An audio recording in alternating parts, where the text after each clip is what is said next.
अपना समय और अपनी ऊर्जा और बेहतर तरीके से जनता की समस्याओं के समाधान में लगा पाएंगे। साथियों, आप सभी जानते हैं, दिल्ली में पहली बार जीत कर आए सांसदों को घर अलॉट करवाने में कितनी कठिनाई आती थी। नए भवनों से ये परेशानी भी दूर होगी। एक मल्टी स्टोरी बिल्डिंग्स में 180 से ज्यादा सांसद एक साथ रहेंगे। साथ ही इन नए आवासों का एक बड़ा आर्थिक पक्ष भी है। अभी कर्तव्य भवन के लोकार्पण पर ही मैंने बताया था, अनेक मंत्रालय जिन किराए की बिल्डिंग में चल रहे थे, उनका किराया ही करीब 1,500 करोड़ रुपए साल भर होता था। ये देश के पैसे की सीधी बर्बादी थी। इसी तरह पर्याप्त सांसद आवास न होने की वजह से भी सरकारी खर्च बढ़ता था।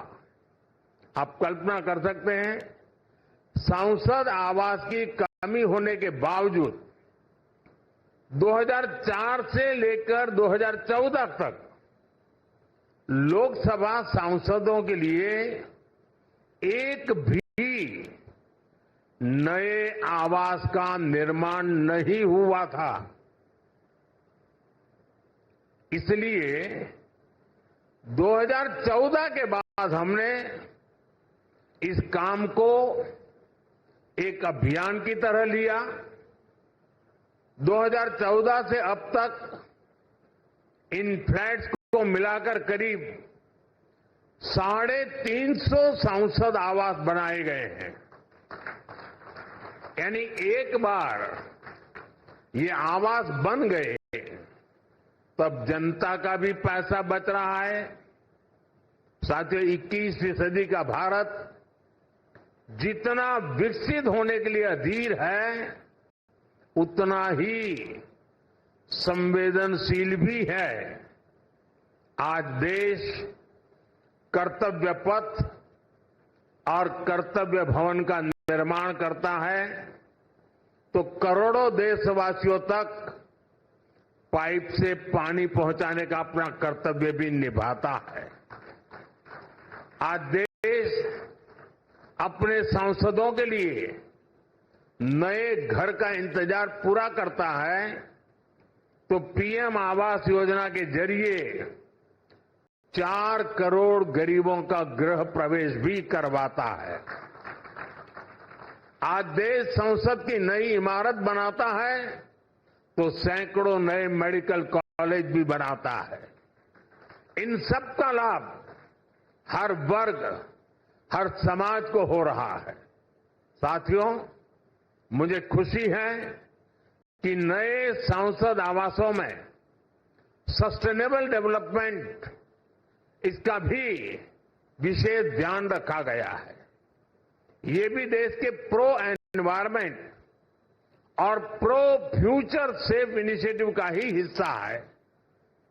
सोलर एनेबल इंफ्रास्ट्रक्चर से लेकर सोलर एनर्जी में देश के नए रिकॉर्ड्स तक देश लगातार सस्टेनेबल डेवलपमेंट के विजन को आगे बढ़ा रहा है। साथियों, आज मेरे आपसे कुछ आग्रह भी हैं। यहां देश के अलग अलग राज्यों और क्षेत्रों के सांसद एक साथ रहेंगे। आपकी उपस्थिति यहां एक भारत श्रेष्ठ भारत का प्रतीक बनेगी। इसलिए अगर इस परिसर में हर प्रांत के पर्व त्योहारों का समय समय पर सामूहिक आयोजन होगा तो इस परिसर को 4 चांद लग जाएंगे। आप अपने क्षेत्र की जनता को भी बुलाकर इन कार्यक्रमों में उनकी भागीदारी करवा सकते हैं।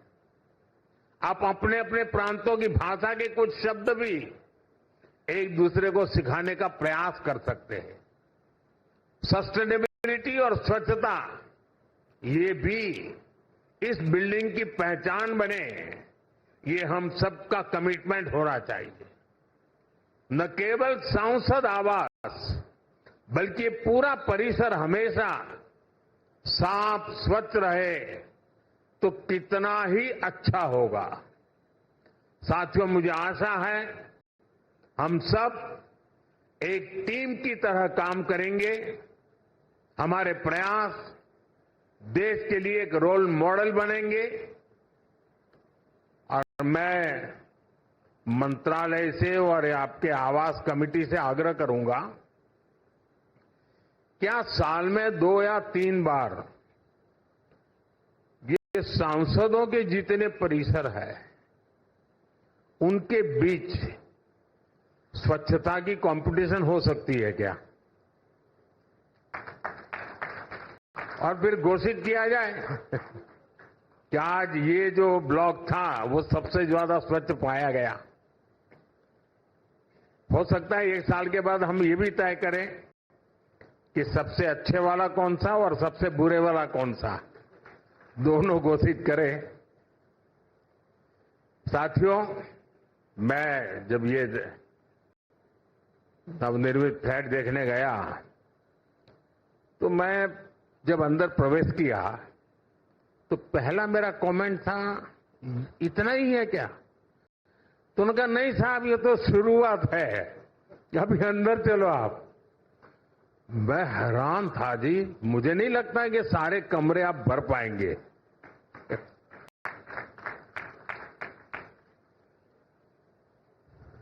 काफी बड़े हैं।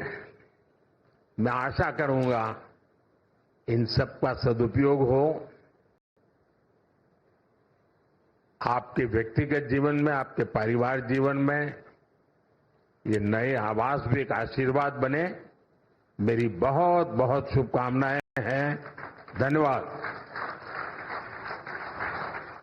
Prime Minister Narendra Modi has inaugurated 184 newly built Type 7 multi-story flats for members of parliament. This is at the Baba Kharak Singh Mark in the national capital. This is a project that aims to address the acute shortage of adequate housing for MPs and also provide them modern, eco-friendly residences in a vertical housing format. So as a part of this inauguration, the Prime Minister also planted a Sindoor sapling at the premises. He interacted with Shramjeevis who were involved in the construction and just addressed the gathering. He spoke about, community work and community welfare as well. With that,